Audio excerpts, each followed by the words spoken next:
Hi everyone, welcome back to the Lightworkers. Today we are here with Anshul, and she's been practicing various healing modalities, and she's going to tell us about her journey. And we hope to learn more. And yeah, I'm very excited to talk to her today. So over to you, Anshul. So why don't you tell us a little bit about yourself, your healing journey, and what got you interested in this? Hello, everyone. My name is Anshul Jhambani. I come from a small town in Rajasthan. It's famous, but it's small. So naturally, there was this knowing that I understand people, and I'm gauging something that I don't know the vocabulary of, but I gauge something, and there was this science, sort of a lot of experiences of, oh, I knew this was gonna happen. Yeah. Right. But when we come from like a place, and like how energy work is not really known, it's still called the alternate. Yeah. um so from a small town, I came down to Bangalore, and I the first thing you do is, okay, psychology. So Yeah. started like that with the diploma. But that diploma was very holistic. So it was about life skills, and it was about personal safety and sexuality. And so we had a hypnotherapist take a session there. And I was like, okay, this sounds nice. This sounds like as if it's aligning. Yeah. And so I've had these experiences. And then while I started hypnotherapy, there is a form of theater that happened, which is called playback. And coincidentally, a very beautiful thing happened with, in my experience, is I went to a playback rehearsal where we take a story from the audience, and we like just facts, what happened, just casually tell us the story, and we play it back. And I had seen that sometimes what the teller has not told us, that comes out. Yeah. And that is very cathartic, and that's magical. And we are like, okay, what are we tapping into? So from a rehearsal, I went into a constellation workshop, not knowing what it is. Yeah. So then, for me, in my experience, I was coming from a small town, not knowing anything. Though my mother was a Reiki practitioner, and she kept pushing me, and I was like, no, I don't understand, because Reiki is like write out energy. Yeah, I was like, I need a bridge. I'm co- I'm coming from too much logic. I don't understand what's happening to me. So I think hypnotherapy, child regression, then intergenerational trauma, and all of that opened me up slowly, slowly, slowly. And in between, I was like, okay, Reiki now.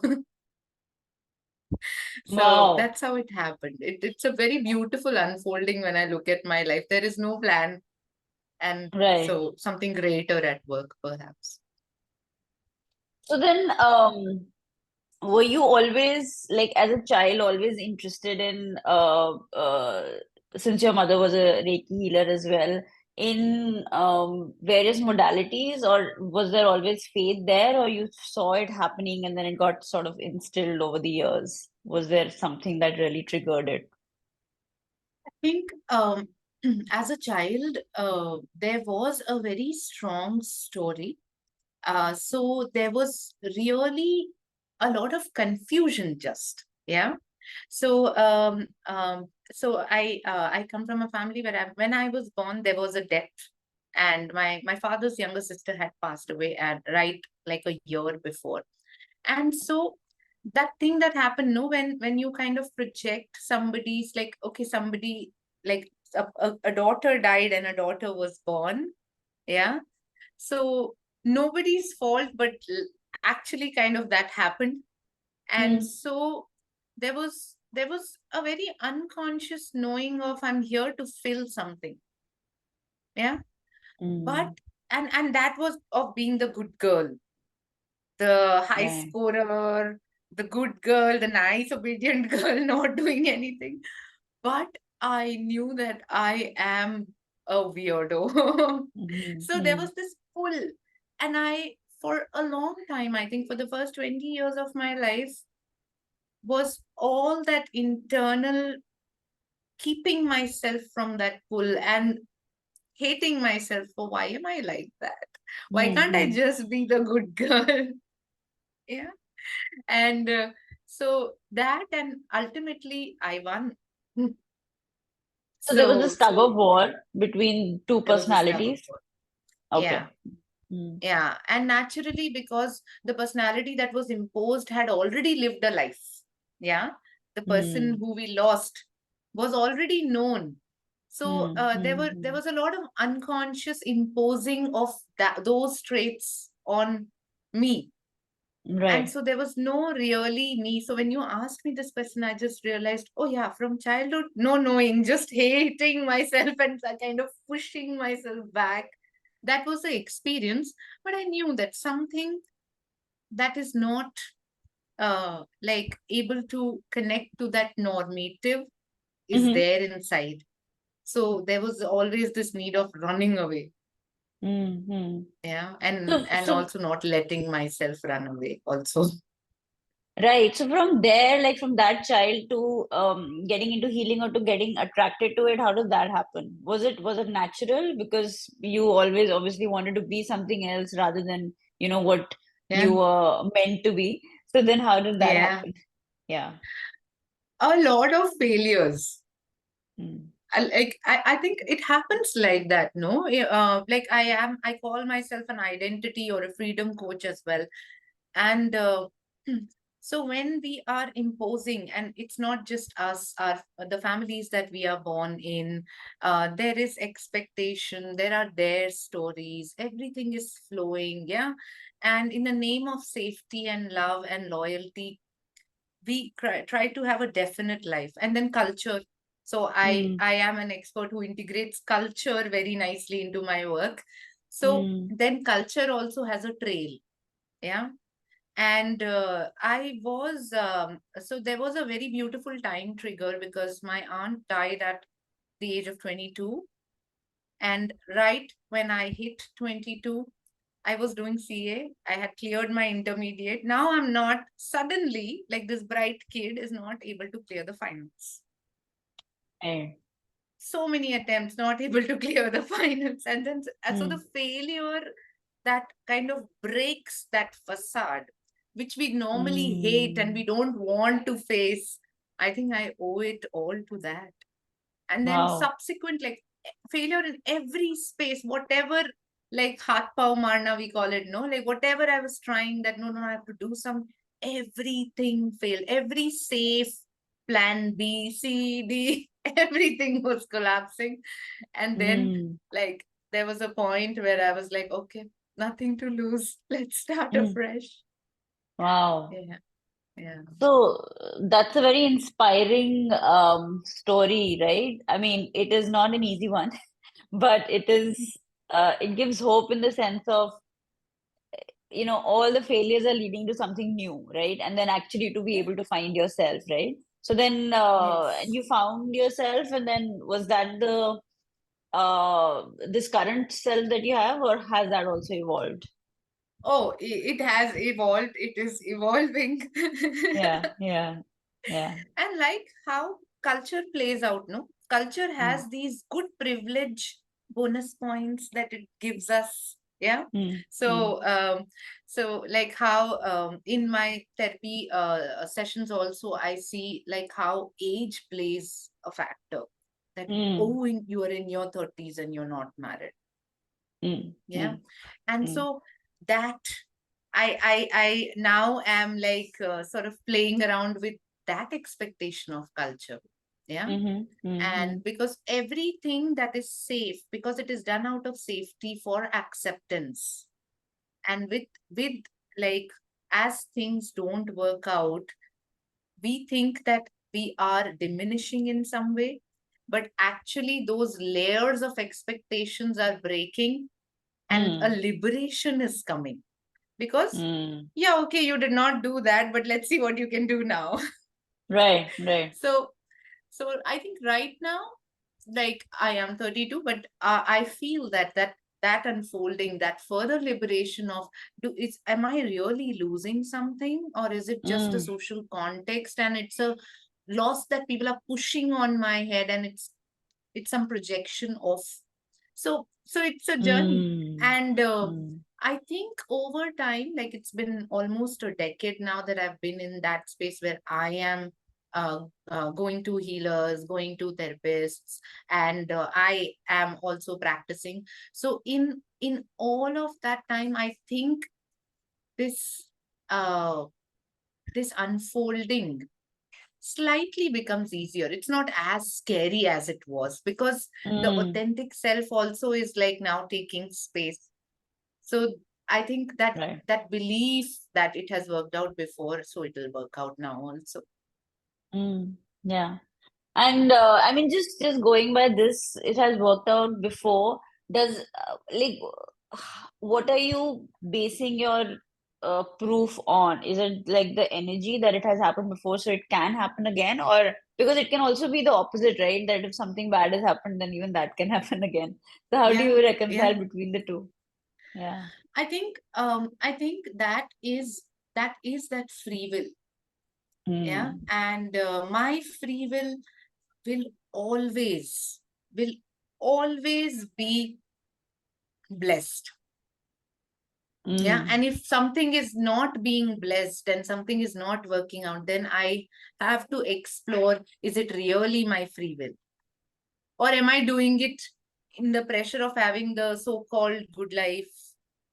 Yeah. Am I doing it for mm, acceptance? Am I doing it out of fear? And so this mm, thing, no, where when we are doing something and the activation energy of it is fear, that is the benchmark where we know that, oh, we are doing it to become something. mm, Yeah. mm, mm, And mm, when the activation energy is just love and joy and care, that it does not feel, what does not feel right, I will not allow that. mm, Yeah. What feels as if it is, I have to compromise from the beginning of it. mm, Yeah. I'm mm, not this, but I have to do this. mm, Yeah. So that, because from there our will is compromised. And when mm. people So it's say, not no, really people free will. use, Mm, it's not free will, it's not free mm, will, then it is on somebody else. So then it works out mm. or not, then there'll be somebody else to blame, and then we'll slip into the drama triangle nicely like a victim. Right, I did right, that for you. right, right. Yeah. Yeah. And we also use this thing, no, willpower. And Mm, a lot of people are using willpower against their will. And mm, then we know there is anxiety issues, there is depression. All of that is depletion of life force. Because life mm, force and energy expands when it is in alignment with free will. mm. Right. When it is against free will and I'm using all my energy, then Mm, that's not willpower that I'm using. Willpower is like, it's like a muscle. The more you mm, use it, the more it becomes stronger. Yeah. But if we think, when we think about diet also, we think that, oh no, I mm, have to use my willpower and not eat the thing that I want and I'm craving right now. mm, Yeah. mm, I'm going against my will. I'm using mm, my life energy. I'll be mm, exhausted after a week. mm, But mm. if I'm using my willpower with my will, then Right. I'll just feel stronger and stronger and strong. So there are a lot of, like, I because of that diploma and then going into hypnotherapy, so psyche of the mind, then reiki, then chakras, then Mm, intergenerational trauma. So I just use it all in a eclectic way, mm, because mm. if I'm exhausted working on something, then naturally I'm working on the wrong thing. That's just a knowing. Right. So it takes a lot of patience, and Mm-hmm. it's very subjective. Like if I work with one client, it's so subjective. We don't know how it is layered. Mm, Yeah. mm. Yeah. And for another client, it'll be completely the opposite. And what are they Mm, in space of receiving? So it takes patience. But then with time, I feel that it is an ongoing part of life, and we become a pro at it. We become an artist of life, truly. right, right. Yeah. Very interesting. You mentioned drama triangle and the victim mentality. So just moving to maybe working as a practitioner with clients. within the healing space. So how do you deal with this, this triangle, and how do you support people get out of this victim mentality, or how has it helped you understand the deeper layers of healing? Yeah.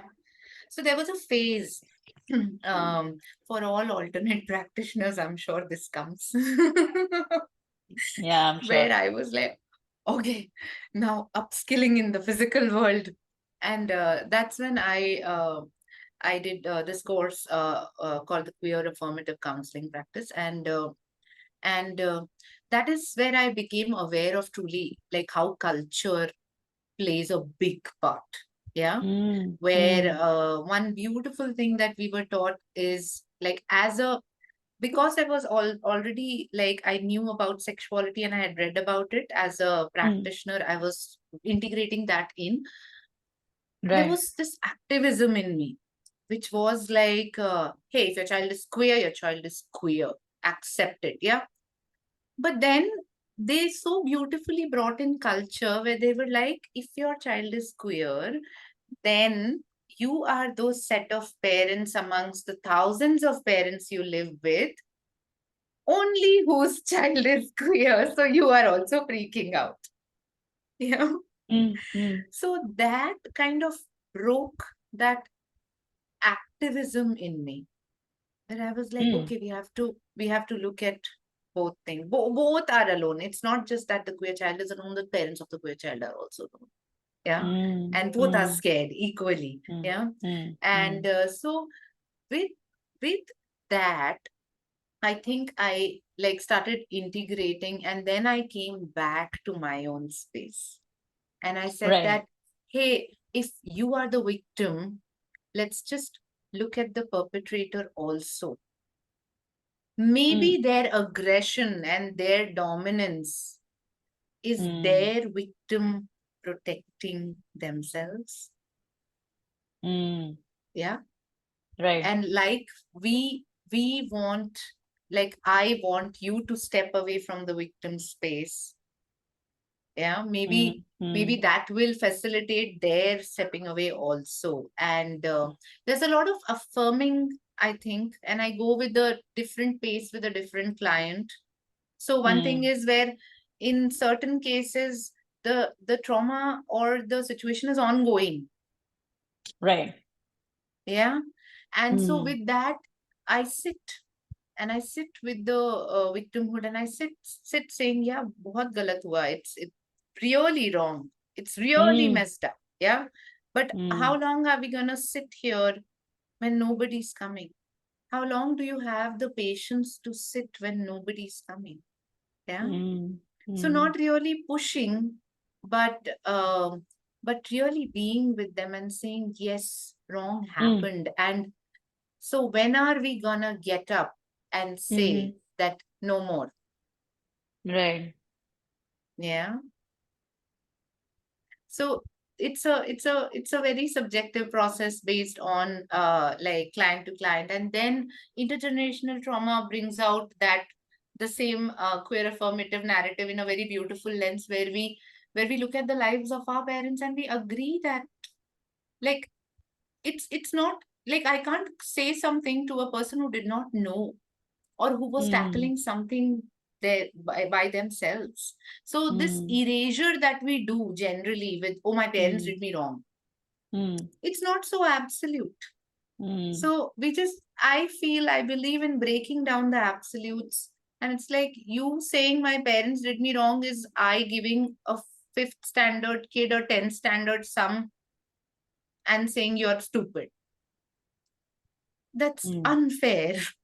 mm, mm, Yeah, so I believe in creating that responsibility very slowly and taking care mm, that I'm not erasing, I'm not dismissing, but slowly we are going to, it's your life, you make it.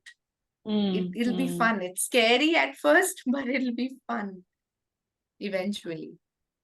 Yeah. I mean, I have two follow-up questions. One is, of course, then everyone and anyone who comes to you, can they be helped? But then along with that, I also want to ask, since this looks like, the issue can have so many layers, so like I said, you need patience. So then how do you tailor your, sessions? Do you have sessions? Like how does it look, the healing process? Suppose a client Yeah, comes to you. yeah. So initially, I believe in regular sessions. I believe that at least for the first 3 months, come every week. Yeah.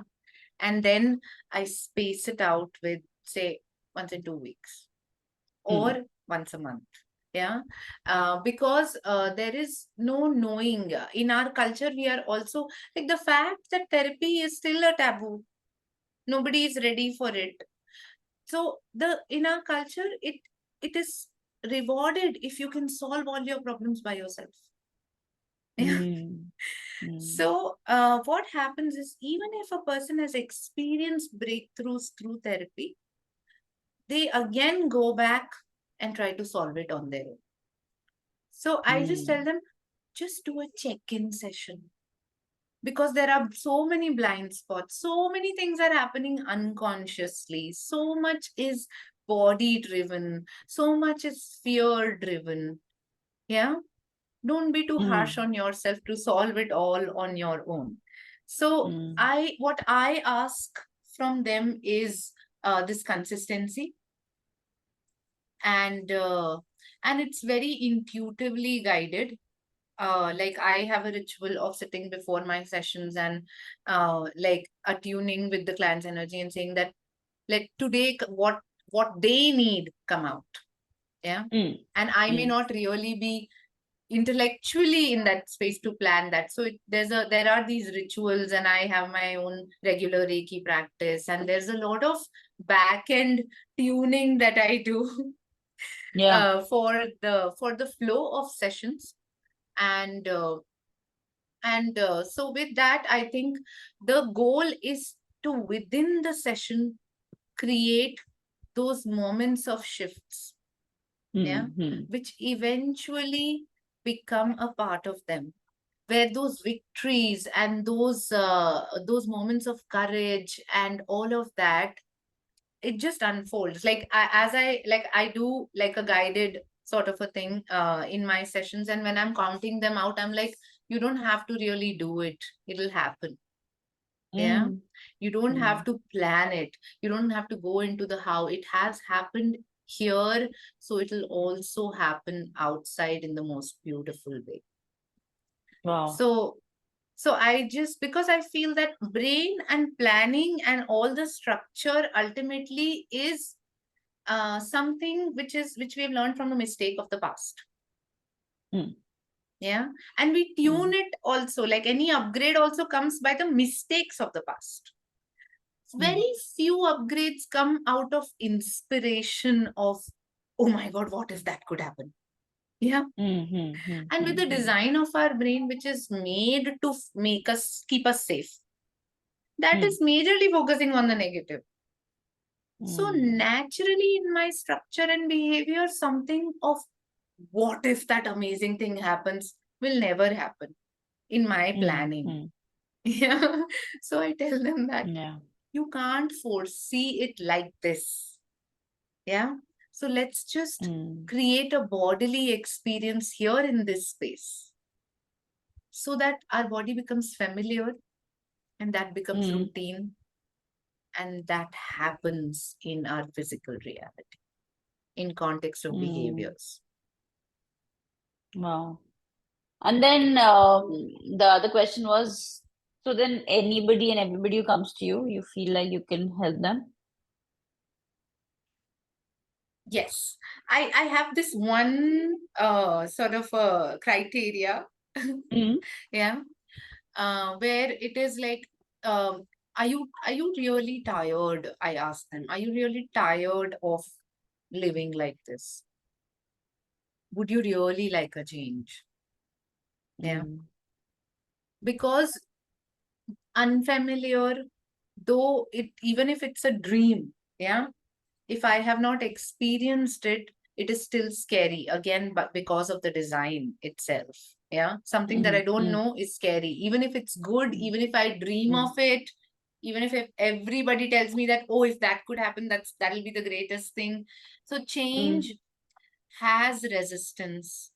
And I tell them that I'll hold you through your resistance. And majorly, it's not about adding anything new. It's just about removing resistance, the work. Right, right. Yeah. So I tell them that it's gonna come up, but you have to also come. And if you're ready for that, then nothing like it. We can work with anything. Wow. And then he also said that, you have rituals around various sessions and how to, work with people. So then how do you protect your energies? Like, do Oh, you I do a follow lot a of protocol? things. Yes. Okay. Yeah. Yes. Because as Um, healers, I feel like this will be very yeah. important information. Yeah. Yes. Yeah. It is required because I think it is also that constant reminder that it's not just me. Yeah. Mm. I'm just a medium of something, and there are a lot of factors helping this process. Mm-hmm. Yeah. So I have a lot of like I'm the design is very elemental. So I speak to the water that I'm drinking. I do a conscious this thing of like I do agnihotras. Those are like just like the tiny havans that we do at home for cleansing. So Mm-hmm. I do Agnihotra for space cleansing, for release Mm. of if anything that I'm carrying, because there can be resonance in stories of the clients and my own story. Yeah. So any impression, any feeling, anything, yeah, because energetic contamination is real. And Mm. because we are sitting with so many emotions, yeah, anything, Mm. and it's Mm. likewise like for clients, for healers, the same. Like I have people who I go to Mm-hmm. for my own life and my own things. So energetic contamination is so unconscious, and when we are Mm. really sitting with difficult stories, anything can trigger, anything can come up that can pull my energy down, hamper my aura, and then I don't even know what I'm taking. So this Mm. coming back to self, Mm. and knowing that okay, I only carry my story in my body. Mm-hmm. Yeah. So Mm. with that, Agnihotra is one. Salt, the Nazar Trishti with salt, Mm. salt water bath, Mm-hmm. crystals, Mm. and cleansing them Mm. regularly. I have this very Yeah. beautiful equation with crystals. I don't recommend as such, like I don't use them in Yeah. my Yeah. healing, but I use it for like they are like my friends. So in my altar, I Yeah. have like a lot of crystal bracelets, and I Mm. just wear the one that I feel called to, and I assign it based on where I am that day. I assign it a job to Mm. protect me because that is the vulnerability that I feel that day. And then I'm like, okay, I'm trusting you. I'm forgetting about this, and I'm going all in into my day. So I have a lot of Wow. playful rituals like that that keep me centered. Mm-hmm. Wow. Sounds beautiful. So then, until since there are such situations where, dire situations where people come to you, and of course, uh, like we all know, people probably go to many places before they come to healers, right? So, Yes, how yes. have you ever dealt with, clients trying to use you as a SOS service or like, like a savior? So, how do you like Mm. has that happened? And then if yes, then, how do you deal with it? It happens. Um, but at the same time, like it's very rare. It has been very rare with me Mm. because like I said, like I have a very like energetic hygiene ritual. Like the prayer that I have is whoever is ready with what I can offer and that can help them will come to me. Yeah. So there's a Mm. lot of intention setting, and there are a lot of rituals that I do in my own being, like how, like, so my coach Gaurav says this about DTD. So with that, I at least I have had a major safety issue because the identity has unfolded so radically. So I feel Mm. that, okay, now I've become this person that I never thought I will be. Yeah. So Mm. with that, I naturally felt that I have to preserve myself, yeah, and not be influenced with anybody, any sort of authority, anything. So with that, I do these things where I affirm and I say that anybody who I can really help with what I have to offer, and I know that what I have to offer in an SOS situation, I can make them feel better. I can comfort them. I can listen to them. That those counseling skills come handy, but there's not really much that can happen overnight.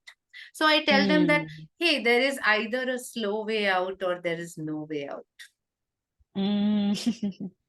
Yeah, very interesting. Also, for people who don't know DTV, Anshul, what is DTV? So that is deliberate thought building. Yeah. And Mm. for people who know like CBT practice, what happens is there, the difference is there, we just like try to think differently. Yeah. But there is no premise. Now, Mm. DTB is a model which is so beautifully done, where like accidental, we talk about first the accidental kind of thoughts which we are prone to when we observe the Mm. circumstance outside. Thoughts come, thoughts make us feel things. Based on that feeling, from that space we act. If the activation energy is low, fear based, then we are freaking out through the whole process, and of course the result is botched up. But Mm. in DTB, we put the result first. We see that, okay, for that result, what can I do? Yeah. Mm. And we Mm. write the action line. And if I was doing that, yeah, it's not even you have to do, but if Mm. I did that today, say, yeah, how would I Yeah. feel? Mm-hmm. I would feel accomplished. I would feel better. I would feel that I'm closer to my result. I would feel good. I would feel empowered. I would feel capable. A person who's Mm. capable, accomplished, empowered, all of that, what would they be thinking really? And so from that reverse process, we find out the thoughts that Mm. will create those feelings, that will eventually create the action, and that will create the result. Yeah. Rather Mm-hmm. than just in the air, just tuning thoughts that, oh, this is Right. negative, think something positive. Something positive may not really work for me. I need that specific positive thing coming and creating that reality. Mm. Yeah. So Mm. because there Mm. will be motivation, because I see the connection that, oh, thinking like this makes me feel like that, makes this doing this easier, gets me to what I No. want. Yeah. Mm-hmm. So it's a Yeah. beautiful model. Yeah. Yeah, it is. People, who then, I think you were giving an example of how people come and say that, they're blaming their parents, it is because of them. Like, this is just one, Mm. example. But then, how do you, I mean, of course, there are various modalities, right? And there is this whole process that you go through. But do you feel like sometimes people are addicted to suffering, or, they cannot see beyond the blame that they have, and then see the various Yeah. layers? Yeah. And so with this nice hodgepodge of modalities that has happened, um, I feel that what has gone out of the window is judgment. Yeah. Mm. So when we say addicted to suffering, which can be a very like it can be a very human conclusion. Yeah. It could be. But Hmm. everybody will only be addicted to whatever makes them feel understood and heard. And so Mm. somebody who as Beautiful. a child, yeah, somebody who as a child, as a helpless, as a tiny person has been on the receiving side of pain, Mm. then just being and hearing and talking about the stories of pain will be their addiction, because that brings some kind of relief, that at least like I am understanding. Yeah. And so One question, yeah. Anshul. So, I mean, Hmm. I've also been, reading about this, but I get the familiarity that the person gets with it.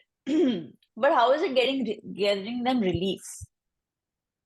I think that, and because when they are saying that again and again, they are looking for somebody to hear that and validate. And that is the relief. Yeah. Right. Yeah. So a person who's So seen alcoholic parents and they become alcoholic, so they want to be seen as, or they want they're replicating the pain to be seen. maybe, or maybe it Maybe, can be anything. Maybe they are finding belonging. Maybe they are maybe, relating yeah. to the parent. Mm-hmm. Yeah. Because there is Mm-hmm. nothing else that I know. Yeah. And it's all unconscious. So, Yeah. so with that familiarity, I think that association happens because I don't know how to be any other way. I've not experienced empowerment to not be a victim. Yeah. Mm-hmm. And so something that is out of my experience, how can I be? So to not have that expectation and to with say EFT is one thing where the body feels Mm-hmm. lighter. Hey, you made your own body feel lighter. How cool is that? You can handle Mm-hmm. this. Yeah. And Mm-hmm. those little experiences, yeah, where I Mm-hmm. acted out of an emotion or I gave into an emotion and then let it engulf me fully. Rather, I did tapping. Yeah. And I was not Mm-hmm. feeling as bad. Oh, you saved yourself from that spiral. So these are Mm-hmm. internal empowered moments that I can save myself. Hey, I can save myself. Yeah. So it's Mm-hmm. just, and it will not happen every time. So when I tell my clients, I tell them that I would like you to do it every time. Yeah. But at the same time, I have tried to quit sugar so many times. Mm. And Yes. then after 3 days, I'm like, let me put it in my coffee. So Yeah. it will not happen. Don't judge yourself. It'll not be the Mm. first thing. Sit at the end of the day and say, oh, today I realized that I can do something about it, Mm. but I could not choose at the moment. Mm. Mm. And it's okay. Yeah. So to just remove judgment out of, because I think in healing and therapy, this idea of a typical recovery, and by Mm. typical culture, this culture has this typical ideas, and so everybody is coming with a typical idea of recovery only. What is recovery? Recovery is you're happy. That can be Mm. very subjective. Yeah. And Yeah. somebody's people start feeling better, they are good, they are, but then they are like, no, but I haven't done this. And I'm like, okay, so what? Yeah. Mm. Mm. So, and the culture is transitioning also. So Of course. we have not integrated that transition, not in relationships at least. Like at Mm-hmm. least with the Indian context, Mm. there is no adult. Adult kya? Like 50 साल का इंसान के भी parents, if they are there and alive, that person becomes a child because can't take life decisions on their own. There are so many factors, Mm. there are so many eyes watching from Mm. so many different perspectives. It is so difficult to please everyone. And then we are born into this space where elders are preferred. So if we talk about a generic joint family system also, then it will be the child is the least priority. Yeah, because the mother has Yes. the in-laws to please, and the husband has to go and provide and all the typical, and it's not really age old. Like we have suddenly gone into this modern space, but just academically. Mm. Yeah. I Mm. recently launched a program called Daughters Who Live and Daughters Who Die. And in that I was contemplating and thinking, yeah, we don't really know as Indian parents as to हमने बेटी को बचा लिया, बेटी को पढ़ा, then बेटी का क्या करना है? We don't know. Then बेटी is like, we tell her, figure out. You figure out. Mm. If you Mm. want to work, then you figure out how you're going to do it all. And then that girl ideas we are glorifying. So culture is so subtly working against us, and the masses Mm. are seeking safety in culture. The point that Oh. the elders say aajkal ke bacche, I tell them you should be grateful that you were not born so exposed to everything on this planet. आजकल के बच्चे have the world in their hands. So there is no limit. While their energy, their time, their body is limited, that is why they are so overwhelmed. And then come the parents who put extra limitations on them, furthering their sense of, oh my God, I'm caged. Yeah. Right. So rather than, so that is why culture, the people who can be the flow of resource, the source of resources for children, are becoming the limiting factors unknowingly, because the parents are also trying to fit into the larger group society. Yeah. So there are so many layers, and there's no right wrong. Right wrong too is out of the window. There's no judgment. It's just we can try that we can bring and integrate a person and make them feel whole. Yeah. And I actually wanted to, yeah, sorry, go ahead. no. And that is recovery. Whatever makes you feel whole. If being a homemaker, nicely taking care of your kids makes you feel whole, that is it. If being an artist makes you feel whole, that is it. Yeah. Very interesting point you brought out about, 50-year-old still being the child in the Indian context. So, Yeah. like, can you, I mean, I've seen that, right? And the pressure it brings on the 50-year-old, right? The expectations, and also not being able to grow in a way that, is healthier for that person is, Yeah. it's all very complicated. So, do you want to talk a little bit about maybe more on that aspect and how that complicates this whole familial, like the family constellation that we've seen and how it can Yeah. really mess things up? Yeah. Yeah. Yeah. So like how we know how, like we say, oh, don't act like a child. Yeah. And so child, and particularly now, because I'm so grateful, and we say, like, I think, have you noticed that in the healing space, in the space of self work, even in the creative space, there are more women? Yeah. A lot more. And yeah. Yeah. And so now, because we have become aware that something wrong is happening with us, something from the scratch, something is going on, so we have to really take that initiative and we have to save ourselves.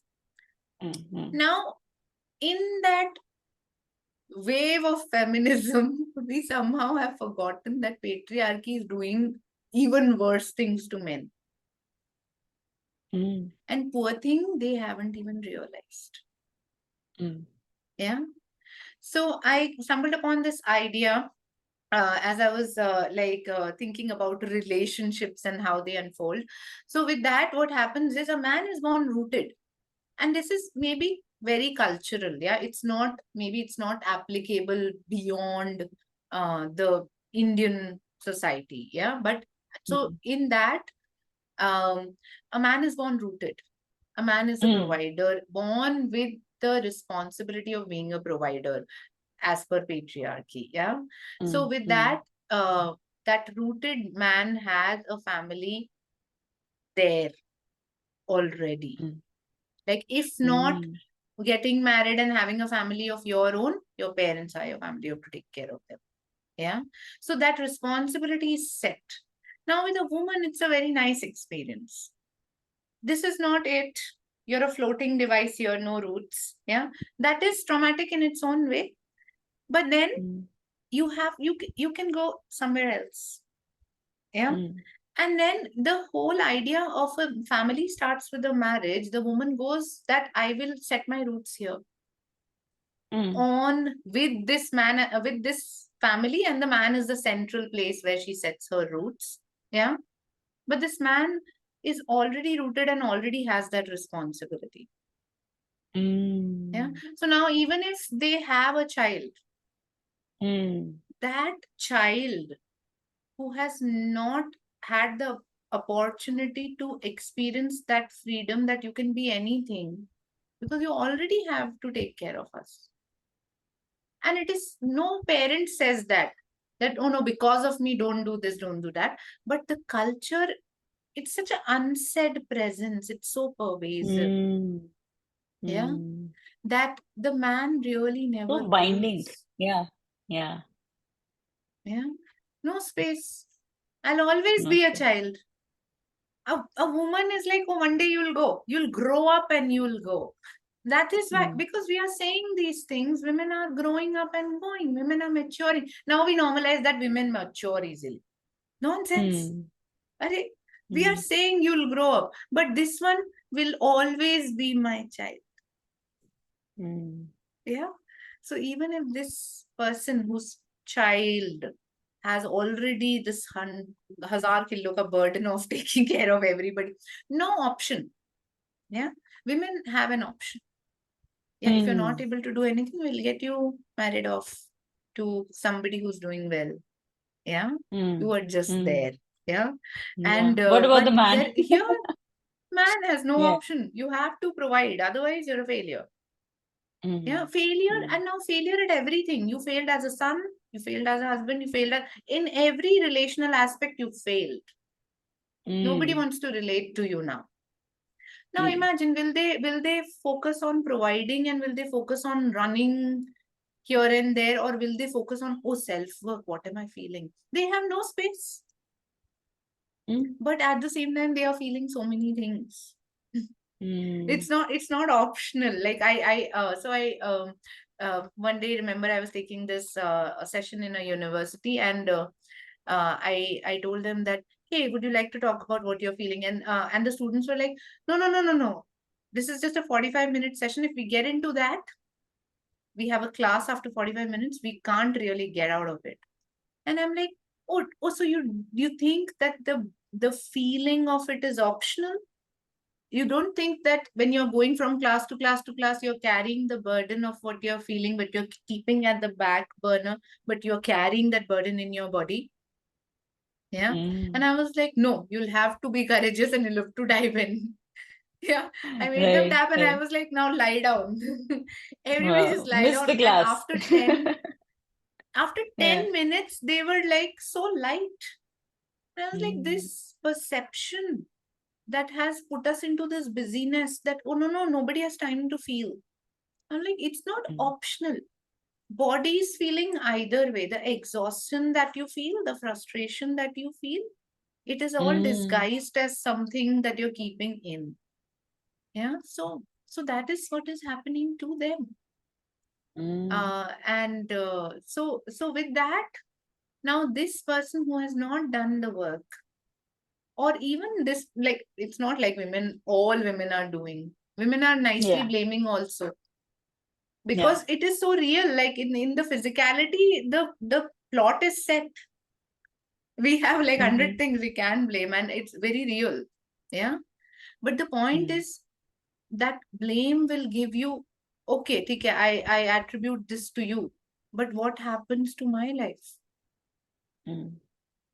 Yeah. So a lot of women are not thinking on those lines. Okay, their Mm. fault, their fault, their fault. They are really bad. I am really good. Bad things happen to me. But yes, okay, then now what? Mm. Yeah. So a lot in that, a lot of people are not getting that space to really reboot also.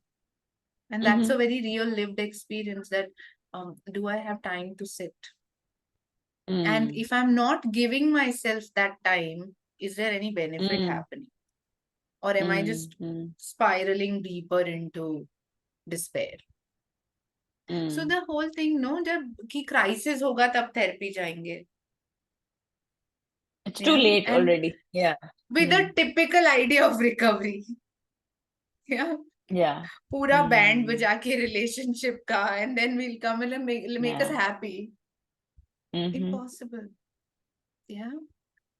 So I think the idea that is there, it's not optional. It's not like, Mm. oh, you can handle, you don't have to handle. Yeah. Mm. And Mm. it is just somebody who understands these dimensions of your experience, which you don't have an expertise of will just open it up for you so that you can breathe. This is healing.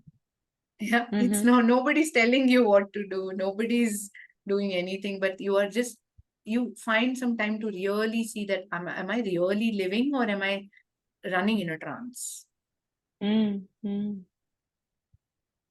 Anshul, I have so many questions around family constellation and general stuff, but I think that'll be another episode.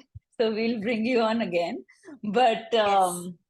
yeah, because with this, there are so many layers that are opening up, right? That we learn, in family constellation, and that's a complete contrast to the Indian context, right?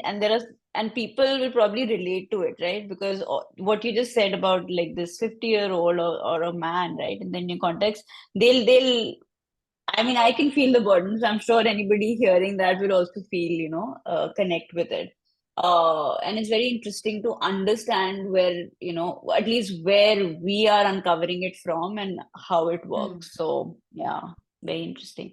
Um, so, like, just generally going back to, your own journey, has faith played an important role when you were growing up? Were you pushed into some sort of a maybe religious upbringing, or were you always, how did it work with you? I was never really pushed, and Okay. I was never really into it also. Yeah. Mm, Uh, my father used to, like, my father has this like ritual of going to Vaishno Devi, and Devi is like a, and I think that presence in itself would have worked out. And even mm, initially when I started, exploring, I now this whole like deities and stories and all of that is a big part, and I don't call it mythology, I call it mm, faithology, because I was like, the energy mm, of the word like, has myth. And then when mm. real deep crisis happens, all of the logic goes and we go, and ultimately we just join our hands and we do something to somebody. Yeah. So Yes. I'm like, I'll not call it mythology, because in the deep crisis days, this energy of the word myth is gonna affect my belief. Yeah. Mm. So I explored them as emotional archetypes. And then Wow. one day I was just sitting, and when it just happened that I said that, oh, if Vishnu and Lakshmi are Krishna and Radha and Ram and Sita, and then in this, so feminism and all this social exploration has been my playground. So I was like, Mm, if we are saying that don't be like Sita, helpless, mm, yeah, mm, and don't mm, be like Radha, wasting away your life. And I'm like, then you can't be like Lakshmi. No, no self-sustenance, independence, because and then so mm, how can we look at Sita? We can look at Sita as she did what she did and then she drew boundaries. She's like, mm, I did what I did till my virtue and my values align. And then beyond that, you can't be there. So that's not really somebody who's disempowered. So we have mm, to understand that in these stories also how patriarchy has like put a spin, and then how women mm, is being gutted against a woman only. Don't be like Sita. mm, No, why not? Why mm, not? Be like mm, Sita, man. Love with all your heart, and then when you're not mm, able to take it, say okay, bye. mm, What's wrong? Be like Radha, married. But I'm like, mm, no, love is there, love is there. Owning your love. mm, mm, Yeah. So owning that, and then having, because now with the culture we have, like, it's not like just you, we don't get married early. So there are so many loves that lead mm, to one permanent love situation. But mhm, ultimately it is, the love is in the heart, the true love is the purpose, or just the way of being your own life and the art that it is. So in that, the urge to people think that of moving on, like mm, this impossible idea that I have to unlove the person that I in the past loved, then when I'm, because I left and there was a problem, and now I will also compare but I don't want to compare. I want to forget about it because morality. So I'm like Mm, very, very like inhuman standards. It comes to in our experience, and we put on ourselves. But I feel that mm, Radha really carries it with that grace. right. So I then started meditating, and then I became Mm, like this person. And then my father was very proud of me. He was like, "Oh, very nice." But it happened mm, in a mm, different way. It happened in a very mm, empowering way. Of I was like, "Oh, these women." And we are mm, worshipping them, and all the old uncles, the flag bearers of patriarchy, are also worshipping them. Must be something there, yeah. So the strength, mm. I think, in my own feminine space comes from there. Wow. Hmm. Yeah. And so, are you then saying that various versions of, say, Lakshmi or like Radha, Sita, they're all part of us? We can't really disconnect from Yeah. one to become the other, right? Yeah, like you're saying, Yeah. you can't Yeah. just be Lakshmi without being Radha and without being, Yeah. different. Yeah, Without mm. honoring. Without honor. Honoring, It's not like we are not being. We are being. We are hiding it. We right, are running away from it. right, We are shaming honoring. it. We are judging it when we see it in the other woman. We're like, Mm. like, no, Yes, chill. yeah, Yeah. yeah, Because I'm yeah. so scared of my own shadow. Yeah. Rather, I Mm. honor. Yeah. Yeah. It's like that. So what? I sit with Mm. it, and then maybe I can so the fact that these are also avatars. Yeah. Mm. So that Mm. that avatar just has to be acknowledged and honored. Then I'll Mm. be ultimately in the Mahadevi energy, in the Lakshmi energy. I'll not Beautiful. forever be in an avatar, but the more Mm. I run from it, the avatar runs with me the longer. Nice. Yeah. Mm. So is this also this understanding also explain when we say that, if you are disgusted by something in the other, it's basically somewhere inside you or the shadow inside you, and you need to so honor it, or basically because we are running away from it, right? And so that's why it really triggers us when we see it in the other Yeah, person. yeah, yeah, yeah. So this comes with again that thing of like the society has these normatives, yeah, Mm, mm, which mm, generally people call normal. mm. Okay, Yeah, the what is fault normal? with the Yeah. fault with calling normative, which is a created norm, that these are the rules. If you Mm, follow, we'll give you privilege. mm, If you don't mm, follow, we'll not give you privilege. We'll ignore you. We'll create problems for you. Yeah, all of that. So when we call the mm, normative normal, then whatever happens within, and we know our truth, and it's all human, whatever. Yeah, mm, the normative is also, this is what like it doesn't happen with majority also, but they say this is how it should be. Yeah. should be. While anything else is also a human experience, it can happen. Yeah. Mm, But because we call the normative normal, and the other thing happens to us, we become abnormal. And it cannot really be happening also. It can just be a thought. How can I think yeah. like that? And then am I Mm, abnormal? And then we push that thought. And then because it is awareness is there and I'm pushing mm, it, mm, now it's like the purple car. You would not generally mm, see the purple car, but if you decide that today I'm gonna be aware of just purple cars, I like them, you will notice. Yeah, you will notice purple cars. So that is also the design of what I have, what I'm looking for. And I'm looking for, here again, mm, the brain is sensing mm, threat. One holographic thing of threat is inside, and then I'm looking at the world. Of course I'll see, and then I'll be like, oh, see, so bad. This person is so doing bad. this. Yeah. Mm, mm, So it is about, I am keeping that part of me repressed, and I'm fighting it by that judgment. And it's also like, mm, if I'm punishing you, It's also a reminder to that fragment of me. Imagine how ashamed I will be if I'm not This is being, what can happen. if I'm Mm. dissing another person like that and I'm a nice person. Imagine how ashamed Mm. I'll be. It's a reminder, but so subtle that in Wow. the gross form we feel that Mira, I'm not like that.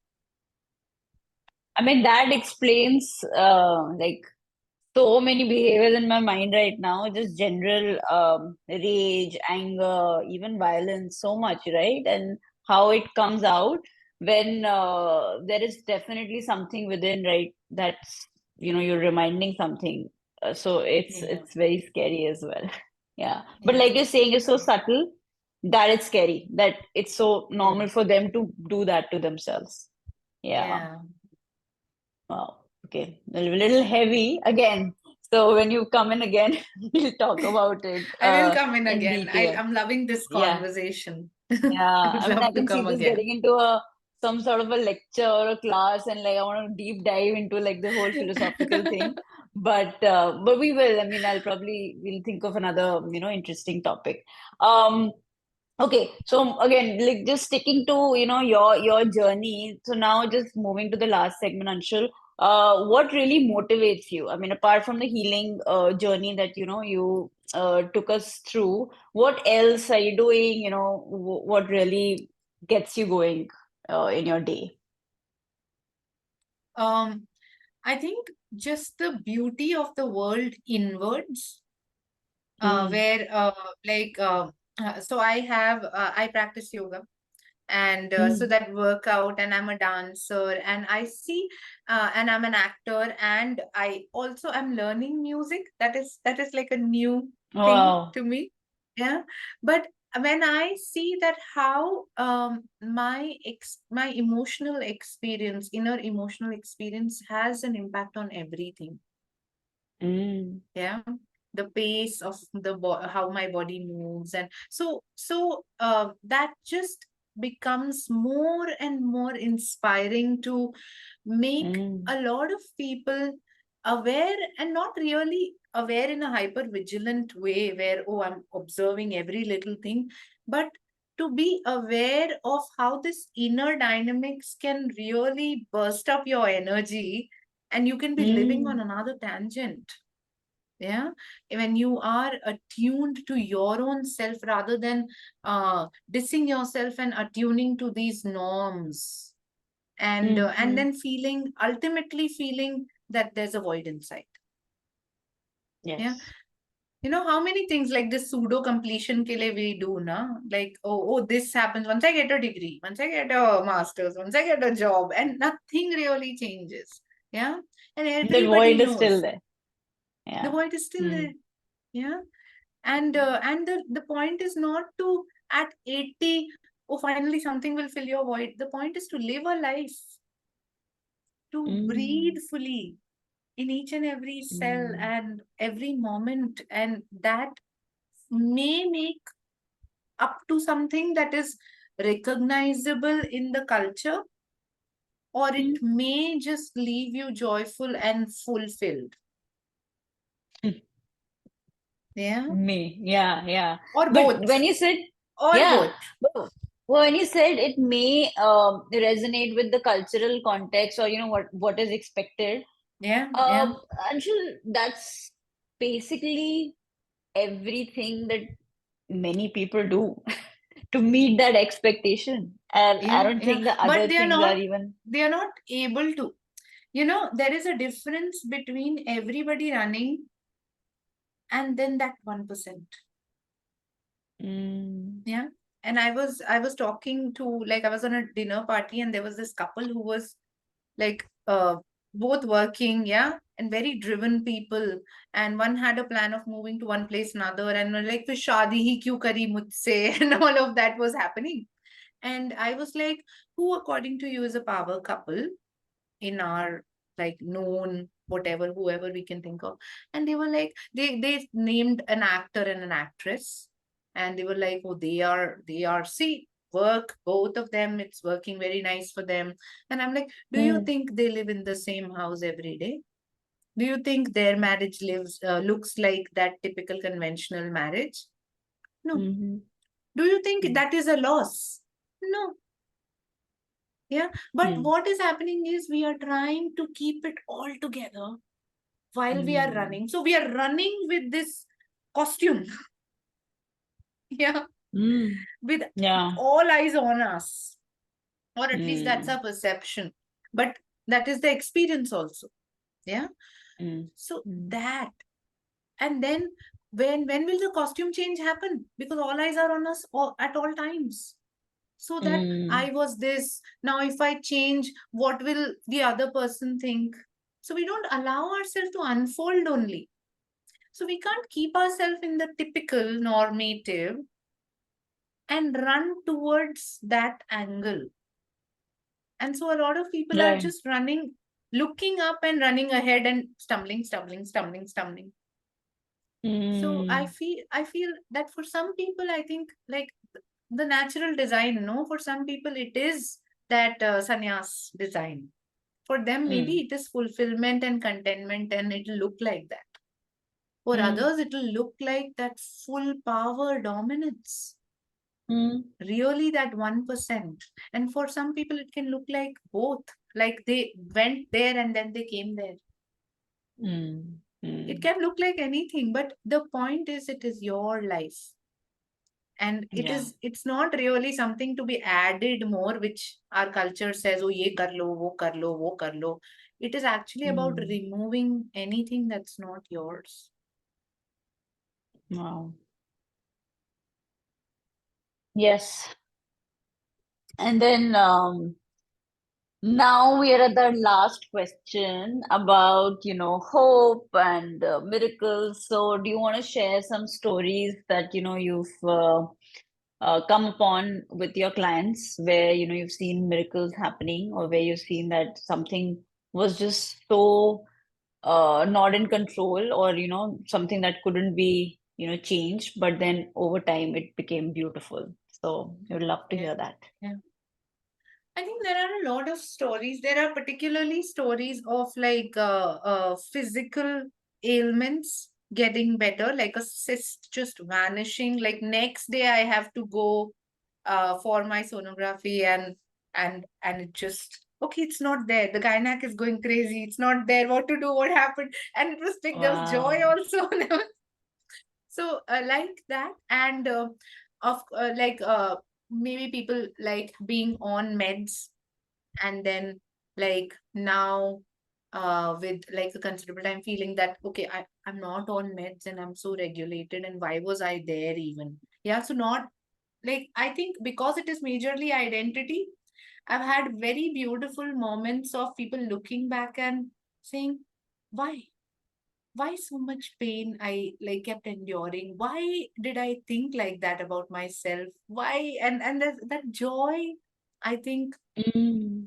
to just witness that joy in itself is miraculous. That when we talk about self love and we say that it's a fad, I Mm. think um, I think love in itself is such a complicated experience. It is an experience. It's not even an emotion. It's defining it is so difficult. I think that's why it looks like a fad. But I think that respect for self and that dignity, acknowledging that dignity, that hey, Mm. like I don't deserve this, or I will not go for this, or I will not downgrade myself, and I will believe in myself. And a person Mm. being on their own team, I feel that as an identity coach is miraculous for me because there are so many distractions and there are so many demands. So just Mm. that alignment in itself is miraculous. Wow. Um, wow, thank you so much for this beautiful conversation, for such deep revelations, and I feel like the conversation in itself was very healing. And yeah, like I said, we'll definitely, come back maybe with another I interesting topic. will. And yeah. And if people want to get in touch with you, Anshul, how can they get in touch with you? My Instagram is the easiest place to get in touch with me. It's Mm. at Anshul Jhambani is my Instagram handle, and Mm-hmm. yeah, so they can DM me there, and we can take it Yeah, from there. perfect. I had a Any great other time. parting Thank you thoughts? so Yeah, much, Anisha. I had a great thank time. you. I had a, and I like, because like actually, like as a energy practitioner, you would understand that so much of it is in the meta, and we are Oh yeah. constantly, because this translation, no, talking about it Mm. is such a like, at least from the initial time, I remember I used to be so stressed. Like, right Yeah, words, yeah. yeah, but yeah, yeah. but now I think faith and repeated experiences of learning and not being so harsh, and trying my best to explain things, I think but it I have felt with over time that the right questions really help. Mm. And so thank you for containing and having this beautiful container for all this meta magic Yeah, that we could pour into together. Thank you so much. yeah. Wow, beautifully you explained, how this is, and that's the purpose, I guess, for, more and more people to come and talk about their experiences, and for people to be able to Yeah, be contained in this, space. And yeah, like I yeah, said, just generally the talk in itself was very healing. So I hope people also experience that. So yeah, I hope thank so you, thank you too. so much, Anshul. Thank Yeah, you. yeah. All right, okay. Bye, guys. See you very soon.